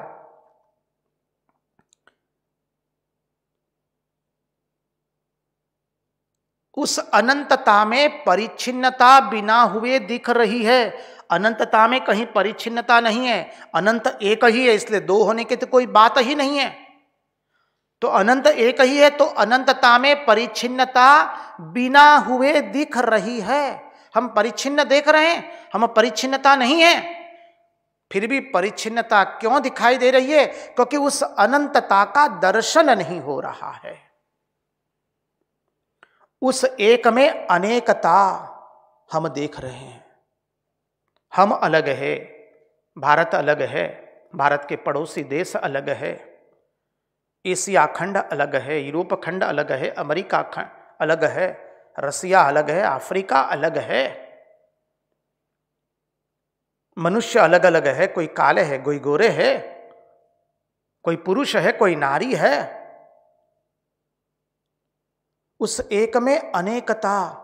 चेतन में जड़ता देख रहे हैं, सब कुछ चेतन है लेकिन जड़ता दिखाई दे रही है। दृष्टा में दृश्यता, सिद्धांत पर देखिए धीरे धीरे। दृष्टता में, क्षमा कीजिए, दृष्टा में दृश्यता, दृष्टा में दृश्यता, अद्वितीय में द्वैत, अद्वितीयता में द्वैत। यह सब क्या है? बोले माया है। अपरिच्छिन्नता में परिच्छिन्नता दिखना, एक में अनेकता देखना, चेतन में जड़ का देखना, दृष्टा में दृश्यता दिखना, अद्वितीयता में द्वैत दिखना, यह सब माया है। बोले ये माया क्यों दिख रही है? बोले क्योंकि मनोमयत्वात्। बोले वो मनोमय है। अब इस संगति लगा लीजिए, अच्छाई बुराई हमारे मन में ही है, भीतर में है, ना कर्म में है ना वस्तु में है। बोले ये परिच्छिन्नता, अनेकता, द्वैतता, जड़ता, दृश्यता, ये सब क्यों दिखाई दे रहा है? बोले क्योंकि वो मनोमयत्वात् है, मनोमय है। बोले अच्छा भाई मनोमय होवे, लेकिन क्या वो हमेशा तो रहती है क्या? मनोमय तो होवे, वो हमेशा रहे क्या? बोले जी ना, ये माया मनोमयी है लेकिन हमेशा रहती नहीं है। अनादि है पर अनंत नहीं है। बोले अनंत कैसे नहीं है? जैसे ज्ञान हुआ कि माया का विच्छेद हो जाता है, परिच्छिन्नता का विच्छेद हो जाता है, जड़ता का विच्छेद हो गया, द्वैत का विच्छेद हो गया, परिच्छिन्नता रही नहीं। बोले आकाश में नीलिमा तो हमेशा दिखती है, वैसे ही ब्रह्म में यह दुनिया हमको हमेशा दिखती है। आकाश में जैसे नीलिमा सदैव दिखती है, वैसे इसी ब्रह्म में हमको ये दुनिया दिख रही है सदैव। लेकिन ये दुनिया कैसी है? नश्वर है, स्थायी नहीं है। यह जादू का खेल होने पर भी आकाश की नीलिमा के समान हमेशा रहने वाला नहीं है, क्योंकि जादू का खेल कभी न कभी तो जादूगर खत्म कर देता है। आकाश की नीलिमा की तरह सदैव दिखता नहीं है। तो बोले भले वो ये जो माया है आकाश में नीलिमा की तरह दिखाई दे रही है, ब्रह्म को न जानने के कारण माया दिखाई दे रही है। ब्रह्म को पूर्ण रूप से न जानने के कारण इस जगत में माया दिखाई दे रही है, ब्रह्म में माया दिखाई दे रही है, लेकिन यह माया सदैव रहने वाली नहीं है। आकाश के नीलिमा की सदृश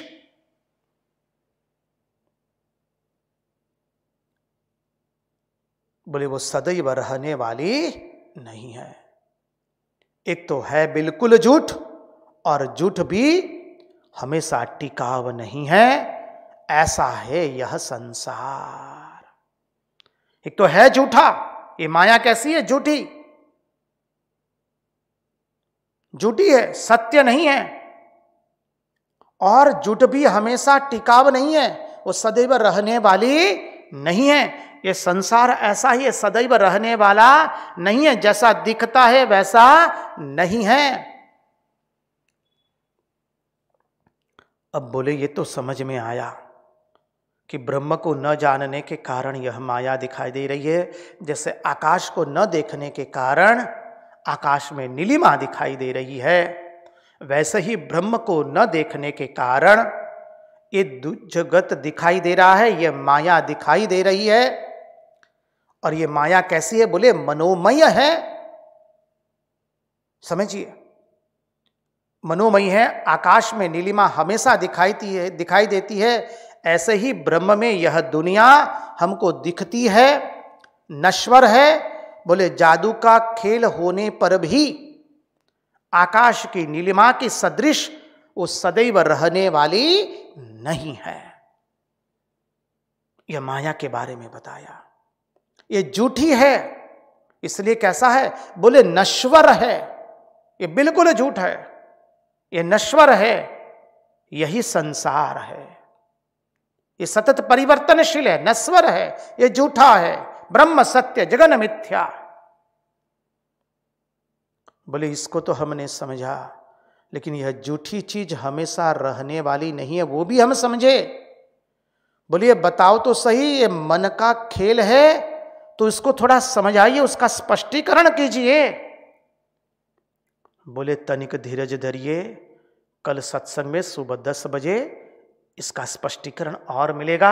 आज ये जो चिंतन किया है वो उतना ही चिंतन, उसका श्रवण कीजिए, मनन कीजिए और थोड़ा चिंतन कीजिए तो हृदय में ये अद्भुत तत्व बैठ जाएगा। कल आगे का चिंतन कल करेंगे। आज उन्हीं की वाणी, उन्हीं के चरणों में समर्पित करते हुए भगवान से प्रार्थना करते हुए, प्रभु हमारे मन की मति गति और रति आप में बनी रहे। कृष्ण कन्हैया लाल की जय, भक्तवत्सल भगवान की जय, वृंदावन बिहारी लाल की जय, द्वारकाधीश की जय, सब संतन की जय, सब भक्तन की जय। ओम नमः पार्वती पतये हर हर महादेव हर।